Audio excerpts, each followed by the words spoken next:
comme vous le voyez, c'est pas si compliqué que ça. C'est tout simplement, ici on a des petits bâtonnets qu'il faut faire attention justement de ne pas toucher avec les doigts. Alors on les prend tout simplement avec un petit ciseau, quelque chose comme ça de spécial.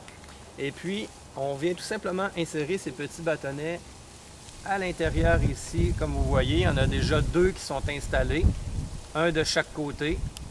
Et puis on prend bien soin qu'ils soient bien fixés. Et ce sont ces petits bâtonnets-là justement qui vont capter le pollen qui est dans l'air. Et puis après ça, on ne fait que partir la machine.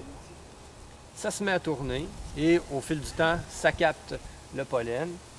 Et si je l'arrête, voilà ce que ça fait. Alors, avec la force centrifuge, tout ça ici vient ouvrir jusqu'au maximum. On capte le pollen et ensuite, à l'arrêt, ça se referme.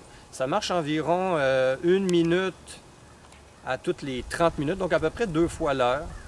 Ça n'a pas besoin de marcher tout le temps et c'est pendant 24 heures.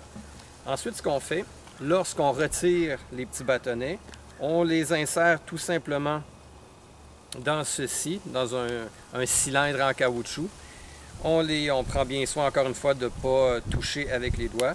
Et on envoie ça à l'analyse au laboratoire. Et c'est après analyse qu'on sait exactement les taux de pollen et entre autres l'herbe à poux, surtout cette herbe-là qui est répandue un peu partout. Ben voilà, alors c'est pas si compliqué que ça.